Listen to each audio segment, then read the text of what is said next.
El asunto es que está en el Senado el proyecto que tiene ya media sanción de la Cámara de Diputados de modificatoria de la Ley de Educación Superior. No, la nueva ley también está en diputados, pero esa no se ha tratado. Esta es una modificatoria de la Ley de Educación Superior vigente, que lo más importante que establece es la gratuidad de los estudios de grado en educación superior. Hasta ahí pudimos llegar.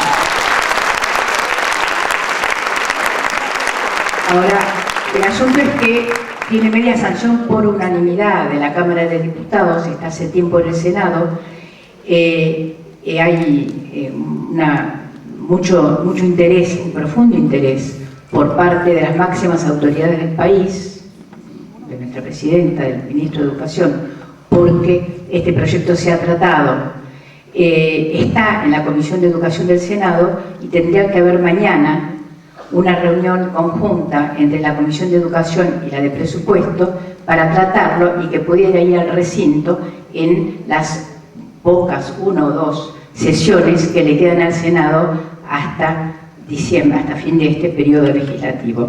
Con lo cual, digamos, comprenderán ustedes que estamos al borde de algo que puede ser, que puede significar que miles y miles y miles de jóvenes argentinos puedan cursar la educación superior, ¿sí? Universitaria, en los institutos, toda la educación superior, sin tener que pagar arancel. Así que bueno, disculpas por la agitación, por la corrida, por llegar tarde. Claro, como tengo la cabeza en esto, no puedo menos que recomendarles 3 lecturas, empezar por recomendarles 3 lecturas. Pablo hizo 3 citas muy hermosas y yo voy a recomendarles 3 lecturas que no son tan... Voy a empezar con algo no tan alentador. Les voy a recomendar que lean algunos artículos de Osvaldo Guariglia en el diario La Nación, donde Guariglia, hay uno, yo ya me equivoqué, nombré a Guariglia en vez de Aleto Guadagni, pero a Aleto Guadagni en vez de a Guariglia, pero no importa, ahora los voy a nombrar a los dos, porque la cita vale. Y Guariglia decía el otro día, que en un artículo de La Nación, que lo que ocurrió en Tucumán en realidad muestra que hay una población en Tucumán que no ha ido a la escuela, ¿no? Que no ha ido a la escuela, porque en realidad no ha ido a la escuela porque es decir, no aprende. Y que de la misma manera debería haber una educación para los que pueden aprender y otra para los que no pueden aprender, y también también debería haber voto calificado. Decíamos el otro día que realmente es como volver a la discusión de 1837, ¿no? El voto calificado. Lo que pasa es que el neoliberalismo regresa a las discusiones del siglo XIX, ¿no? Y al otro que quiero ahora sí citar bien es Aleto Guadagni, porque Aleto Guadagni, que piensa lo mismo, ayer o anteayer escribió un artículo que cuando uno lo lee más, escribe mucho en La Nación, así que se los recomiendo. Escribe desde la economía y básicamente a lo que siempre va es a la necesidad del arancel, a la necesidad de una educación meritocrática, ¿sí? Así que les recomiendo que lo lean. Y el tercer autor que les voy a recomendar se llama Sergio Massa y en el mismo sentido, ¿sí? Él está planteando la necesidad de una educación que sea realmente de cambio. Miren, llama la atención leer no solo a Massa, sino leer a estos 2 autores, y podría decir muchos más, que son los que escriben en Clarín y La Nación, ¿no? Que bueno, en el caso de Massa no es un académico, pero en el caso de los otros son académicos, entonces le dan todo un sustento, ¿no? Son neodarwinistas, le dan todo un sustento a esto. Bueno. Pero en el caso de Massa, está listo para imponer las medidas, ¿no? O sea, porque los otros autores pueden hablar mucho, pero ahí está, Massa quiere, como vincula educación con seguridad, mejor dicho, el centro es seguridad, como él entiende, y la educación subordinada a, básicamente plantea, ¿sí?, que hay que actuar sobre el rol de los docentes. Este es un punto central de lo que él plantea.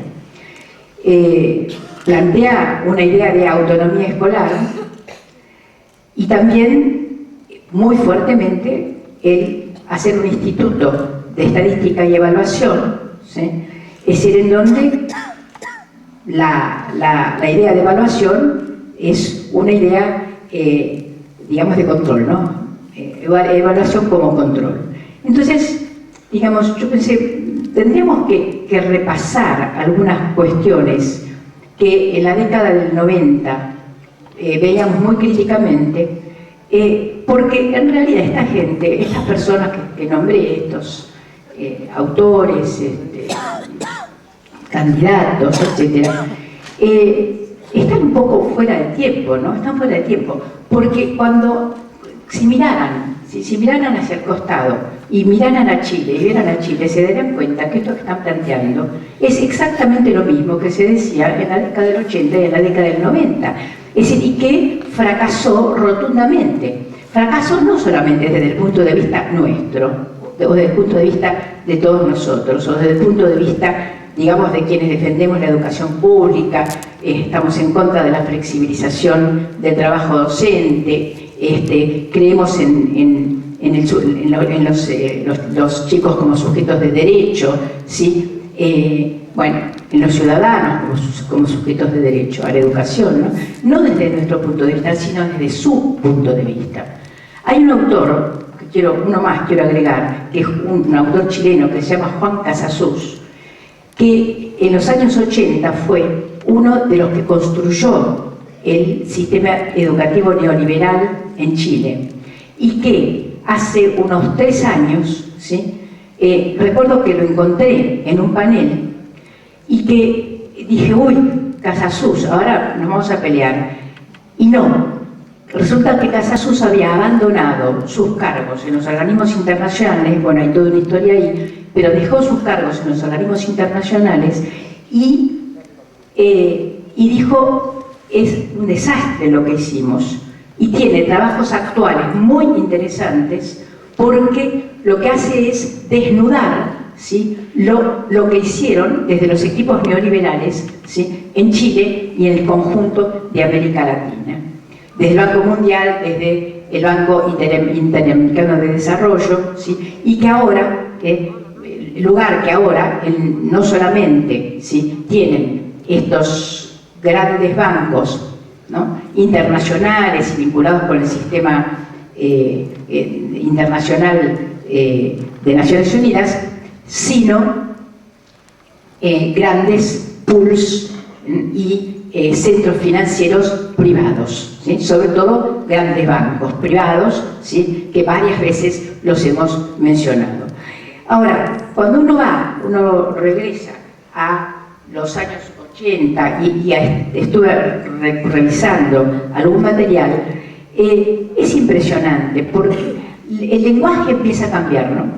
Es decir, el otro día conversaba con un compañero chileno del Colegio de Profesores de la CETERA de Chile, es decir, que me mostraba, me manifestaba la enorme dificultad con el lenguaje, cómo en cada nueva medida que toma Michelle Bachelet para ir cambiando, ¿sí?, ese sistema tan tremendamente selectivo como es el sistema escolar de Chile, ¿sí?, cada paso que da, cada decreto que firma, o cada nueva ley, cuando se acaba de hacer la nueva ley de educación de Chile, se cuela un lenguaje. Se cuela un lenguaje que es el lenguaje de la gente, que es el lenguaje que lo han adoptado los docentes, que ha adoptado la sociedad en su conjunto. Y ese lenguaje en donde es natural hablar, ¿sí?, es de la necesidad de incentivos económicos. Pero no fíjense, cuando nosotros hablamos de incentivo, estamos hablando de algo que todos sabemos que debería incorporarse al salario. Pero cuando desde el neoliberalismo hablan de incentivos, en lo que están pensando es en la flexibilización de la contratación docente, ¿sí? Y en el establecimiento de incentivos vinculados, ¿sí? A pruebas, a calificaciones, ¿sí? A exámenes, al establecimiento de ranking, ¿sí? Al ordenamiento y disciplinamiento del conjunto de los docentes y también de los alumnos, ¿sí? En base a ciertas categorías impuestas por quienes tienen los mayores intereses sobre este campo enorme que se ha abierto para el mercado, que es la educación. Porque esa es la novedad. Esa es la novedad que creo que hay que recalcar mucho, que si en los años 80 y 90 el atender a los servicios de la deuda, el pago de la deuda externa, la obligación en que nos ponían nuestros acreedores de achicar el Estado, de desinvertir en materia de educación, eso se fue acentuando muchísimo en los años 90. En una época como esta, en donde hay países como nosotros, también como Chile, ¿sí? Es decir, también como Uruguay, en donde la deuda externa es mínima, en donde hemos controlado el tema de la deuda externa. ¿Sí? El problema ya no es tanto ese, o sea, ya no están en condiciones de imponernos una restricción del Estado o una restricción de la inversión del Estado en la educación. Por eso hemos podido pasar el 6%, es decir, cumplir con las metas de la Ley de Financiamiento Educativo. Si pudimos cumplir con las leyes con las metas, no con todas, con las que se pudieron cumplir, ¿sí? ¿Por qué? Es decir, tengámoslo claro. Es decir, porque lo que se hizo fue, ¿sí? Refinanciar la deuda externa. Eso fue de las primeras medidas que tomó Néstor. Todos lo recordamos, pero hay que recordarlo, porque hay una relación directa. Entonces, vuelvo para atrás. Es decir, cuando desde el neoliberalismo se habla de incentivos, se está pensando en términos de mercado.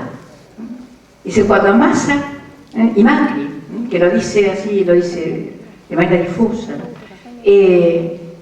pero de vez en cuando sale fuerte. Cuando están diciendo, es decir, que lo que hay que hacer es mejorar la calidad, a ver qué entiende, yo pregunto, ¿qué entiende por calidad el mercado? ¿Qué entiende un empresario de la educación por calidad? Hay un artículo buenísimo, 2 o 3 artículos buenísimos en esta revista que también se las recomiendo, es la revista Docencia, está en internet, Docencia del Colegio de Profesores de Chile.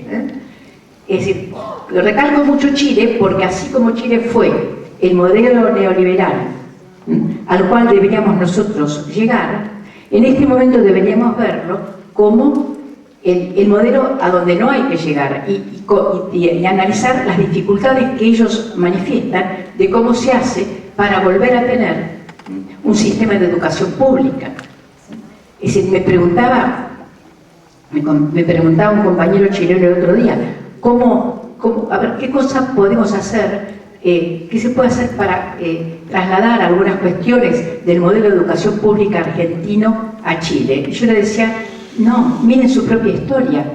Y si lo que es tremendo es cómo Chile, que ha tenido una historia maravillosa de educación pública, cómo puede ser que hoy eso se haya borrado de la memoria. Entonces, por eso, cuando nos hablan de incentivos, ¿sí? O nos hablan de evaluación, pongámonos en el lugar de aquel empresario, no el que tiene una escuela privada tradicional, no, de aquel empresario, gran empresario, como un gran banco, por ejemplo, ¿sí? Me gusta mucho nombrar a Santander, el HSBC, bueno, el francés, el banco chino también está invirtiendo en educación. Es decir, grandes, enormes inversiones en educación, o simplemente, digamos, empresarios menores, pero que ven la educación como lucro. Entonces, la educación como lucro, ¿sí? Deja de ser educación, pasa a ser negocio. Por eso, si la educación se hace gratuita, deja de ser mercancía. Tengámoslo claro, el tema de que la educación sea gratuita es porque deja de ser mercancía. Es decir, corre por otros canales, no por los canales del mercado. Y este es el tema central que tenemos por delante, porque si la educación se convierte como quiere el neoliberalismo, centralmente en un objeto, en un elemento del mercado, perdemos todo control sobre ella. ¿Y qué es lo que dice el neoliberalismo? Decía el neoliberalismo en los 90. Decía, bueno, lo que pasa es que ya el Estado no alcanza a educar al conjunto. Y hay un hecho concreto que es que se ha dispersado completamente la educación y ahora hay muchos agentes educadores. Lo cual quiere decir, decían ellos, lo cual quiere decir que tiene que haber muchas fuentes educadoras, muchas fuentes de educación, no solamente el Estado. Entonces, ¿sí?, el Estado debe ser uno más, debe ser quien se ocupa de aquellos que no acceden ni al mínimo pago de su educación. Entonces, tenemos que verlo de otra manera, y ahí nos aparece un problema, ¿no? Yo escucho, hay 2000 y pico experiencias de la provincia de Buenos Aires. Me parece algo extraordinario, ¿sí? Como el otro día en Santa Fe, que hubo 100 y algo, ¿sí?, exposiciones de experiencias maravillosas en el Congreso de Santa Fe. Entonces, una cosa son las experiencias, hay que hacer experiencias, hay que fortalecer el lugar, el valor, la calidad de nuestro propio trabajo. La experiencia mejora muchísimo la calidad de nuestro propio trabajo. Calidad como lo entendemos, no como un trabajo eficaz, eficiente, en donde, ¿sí?, logramos el menor costo, con la mayor cantidad de alumnos, el menor costo, la menor inversión, ¿sí?, para el empresario, ¿sí?, o para el Estado. No. Las experiencias, ¿sí?, el momento en el que cada uno de ustedes cierra la puerta del salón de clase y de alguna manera, ¿sí?, transmite la cultura. Y de alguna manera, con todas las dificultades, se vincula con los docentes, con los alumnos. Y voy a decir con los docentes, fue un lapsus, pero lo tenía en la cabeza. Se vincula con los alumnos y logra arraigar, ¿sí?, y ojalá, teniendo es decir, la posibilidad de horas institucionales, para tener la posibilidad de estar con los otros docentes y de trabajar en equipo y de trabajar en el programa el proyecto institucional y de fortalecer su escuela y de conectarse con las otras escuelas cercanas y con el distrito, y así vamos haciendo crecer, ¿sí? Es decir, una idea de sistema educativo, es decir, en donde hay un punto principal, un punto central, un punto de arraigo, que es cada uno de los docentes y cada uno de los grupos de docentes y alumnos y de los grupos de docentes en donde se establece el vínculo educativo. Entonces, ese vínculo educativo, ese vínculo pedagógico, ¿sí?, es lo que nosotros tenemos que garantizar. Y para garantizarlo, tenemos que garantizarnos nuestras condiciones de trabajo. Y para garantizar las condiciones de trabajo, tenemos que defender los espacios legales y constitucionales, ¿sí?, donde tenemos el derecho a ejercer esa defensa. Por eso hay que sostener la paritaria. Por eso hay que sostener en la paritaria la estabilidad de la contratación docente. Por eso no hay que aceptar ningún tipo de evaluación externa para establecer ranking. Porque no hay que tener ningún tipo de culpa. Nosotros sabemos lo que es evaluación. La evaluación es otra cosa. La evaluación no es que vengan a ordenarnos, ¿sí?, es decir, para controlarnos. No es eso, no tiene nada que ver ni con la educación ni con la pedagogía. No tiene nada que ver. Entonces, voy cerrando.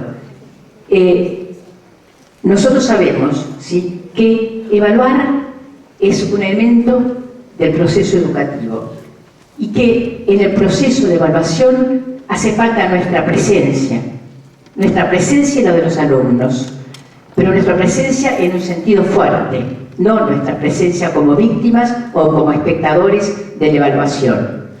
Con lo cual, para cerrar, yo creo que se podría construir una imagen que fuera del docente y los alumnos, al docente y el equipo, y de la escuela al distrito, y del distrito a la región y a la provincia.